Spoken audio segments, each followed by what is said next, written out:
Tapi karena suatu hal yang bisa dikatakan di luar kendali dirinya, Pak polisi ini tega membantai dua anak kesayangannya yang masih berumur 3 tahun dan 5 tahun. Bahkan dia nyaris membantai istrinya kalau saja istrinya tidak lekas-lekas melarikan diri. Halo sahabat YouTuber, apa kabar? Semoga semua apapun agamanya, dimanapun berada, pria atau wanita, tua ataupun muda, semua dalam kelimpahan, keberkahan, rezeki yang baik. Amin. Terima kasih untuk yang sudah klik video ini, dan bagi teman-teman yang baru bergabung, salam kenal, tolong dong di subscribe. Makasih.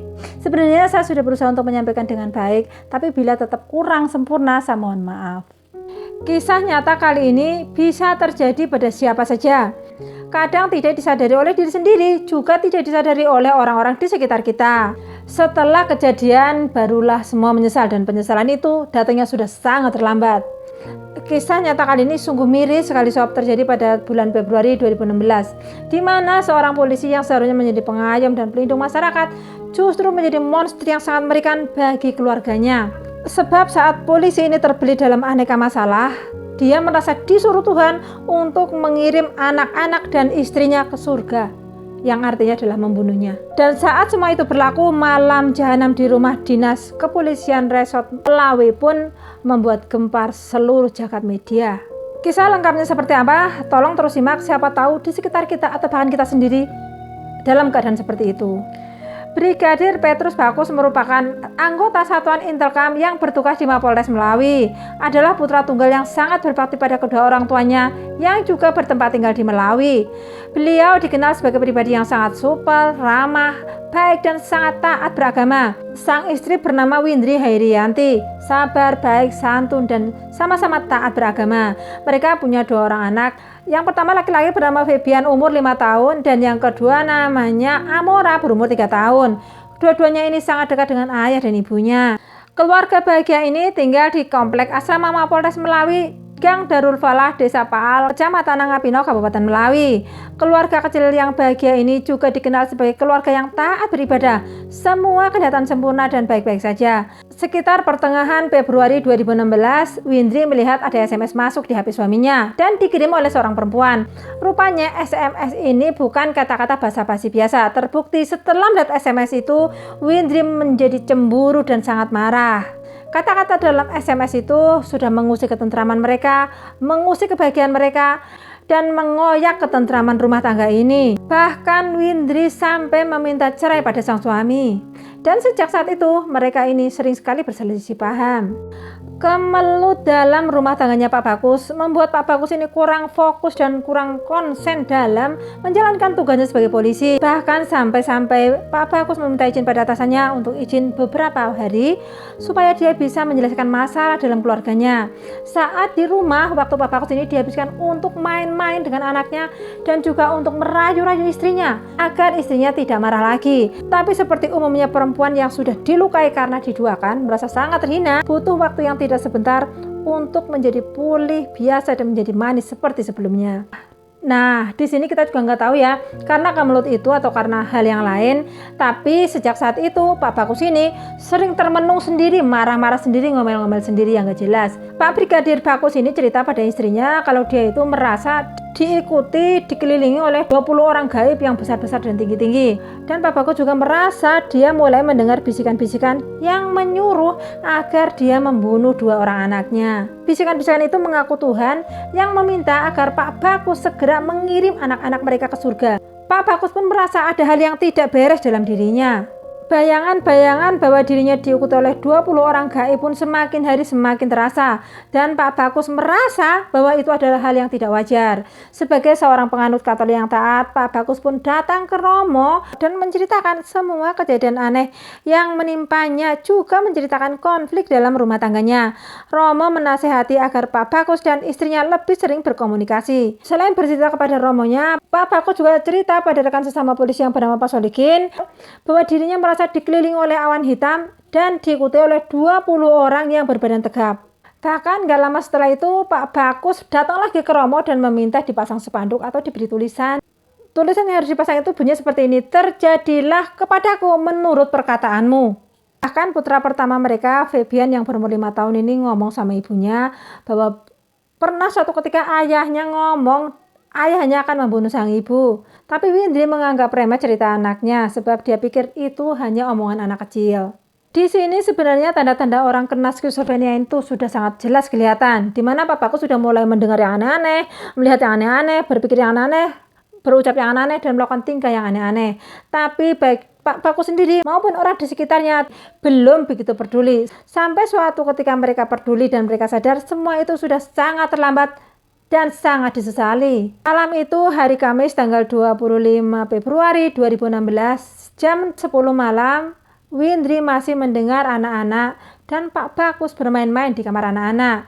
Sedangkan Windri sendiri pergi tidur di kamarnya sendiri, yang mana kamar itu dibatasi oleh ruang tengah. Jadi kamar antara kamar anak-anak dan kamarnya Windri itu terpisah oleh ruang tengah.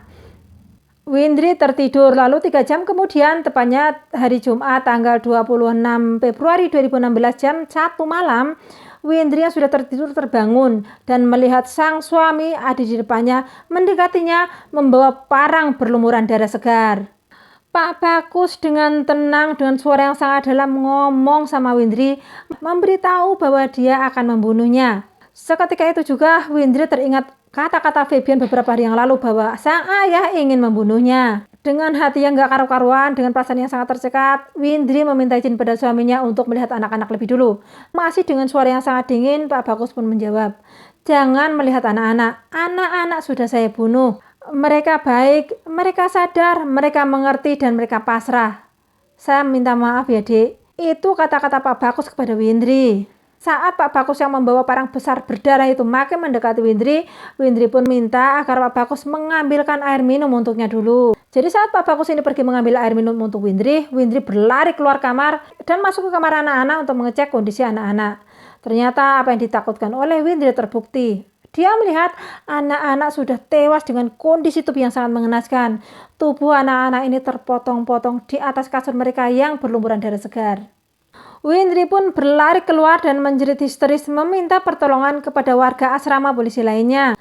Windri mengetuk pintu rumah dinas Sat Intelkam Sukadi yang tepat berada di sebelah rumahnya. Windri pun lalu sembunyi di dalam rumah tetangganya itu. Setelah Windri bersembunyi dengan aman di rumah Pak Sukadi pun keluar rumah untuk mengecek rumahnya Pak Bagus untuk melihat anak-anak di sana. Dan saat itu Pak Sukadi melihat Pak Bagus duduk diam termenung di teras rumahnya. Pak Sukadi pun menghampiri Pak Bagus. Kepada rekannya itu, Pak Bagus mengakui semua perbuatannya dan ngomong, "Sudah saya bersihkan, Bang, saya menyerahkan diri." Saat itu kepala asrama Mapolres tersebut, jenazah 2 anak-anak ini dievakuasi ke Rumah Sakit Sintang. Pak Bagus sendiri langsung dibawa ke kantor Mapolres setempat. Dalam interogasinya, Pak Bagus mengaku bahwa dia itu membunuh anaknya karena disuruh Tuhan. Bukan membunuh, tapi mengirim anak-anaknya ke surga. Dan mereka akan berkumpul di surga bersama-sama. Bagus sangat sadar saat membunuh anak-anaknya. Tuhan membisikkan kepadanya bahwa Pak Bagus harus membunuh anak-anaknya, memotong-motongnya, kemudian baru membunuh sang istri. Lalu setelah istrinya terbunuh, Pak Bagus harus membakar dirinya sendiri. Hal itu dibuktikan dengan ditemukannya tumpukan-tumpukan kayu yang sudah sangat rapi dipersiapkan untuk membakar Pak Bagus sendiri di belakang rumahnya. Pak Bagus sama sekali tidak merasa bersalah, apalagi merasa menyesal. Polisi yang yakin bahwa Pak Bagus ini menderita skizofrenia langsung melakukan berbagai aneka macam pemeriksaan kejiwaan. Jenazah kedua bocah malang ini dimakamkan di tempat pemakaman daerah setempat, diiringi dengan hujan tangis sanak keluarganya. Tapi yang membuat hati siapapun menjadi tersayat-sayat saat pemakaman itu, Windri menyanyikan lagu kecintaan anak-anak ini untuk yang terakhir kalinya di atas peti mati mereka. Lagunya apa coba teman-teman? Lagunya adalah Pelangi, Pelangi, Alangkah Indahmu. Jadi lagu Pelangi-Pelangi ini adalah lagu kecintaan kedua anaknya. Tiap hari dinyanyikan oleh anak-anak ini. Windri menyanyi dengan berderai air mata. Bahkan saya waktu tahun 2016 itu membaca beritanya, saya pun ikut menangis membacanya. Saking anehnya kasus Petrus Bagus ini membuat persidangan yang digelar di Pengadilan Negeri Sintang digelar sampai 10 kali. Dalam sidang putusan akhir pada hari Kamis tanggal 1 Desember 2016 sore, Majelis Hakim memutuskan sesuai ketentuan pasal 44 Kitab Undang-Undang Hukum Pidana, terdakwa Bagus tidak dapat dijatuhi pidana dan dilepas dari tuntutan hukum lantaran dianggap nggak waras atau gila. Kendati demikian, sesuai pasal 44 nomor 2 KUHP, Pak Petrus Bagus harus menjalani rehabilitasi di Rumah Sakit Jiwa Sungai Bangkong, Pontianak. Jaksa penuntut umum yang tidak terima dengan keputusan Majelis Hakim Pengadilan Negeri Sintang langsung mengajukan kasasi ke Mahkamah Agung tanpa melakukan banding dulu. Tapi ternyata Mahkamah Agung pun menolak kasasi jaksa tersebut, sehingga akhirnya tetap Petrus Bagus ini tidak bisa dipidana. Di sini kita bisa mengerti apa yang dirasakan oleh Windri sebagai istri dan sebagai ibu dari anak-anaknya ini. Dan kenapa dia selalu menangis ketakutan saat tahu bahwa Pak Bagus tidak dipenjara dan bahwa suaminya itu hanya direhabilitasi di Rumah Sakit Jiwa selama 1 tahun. Apa yang membuat Windri ketakutan bisa komen di bawah. Oke teman-teman, mari kita doakan agar Pak Petrus Bagus benar-benar bisa sembuh total seperti sedia kala. Dan juga semoga Ibu Windri Haryanti selalu dilindungi oleh Yang Maha Kuasa untuk keselamatan jiwanya. Cukup sekian dulu untuk video kali ini. Jangan lupa like, komen, dan subscribe. Terima kasih.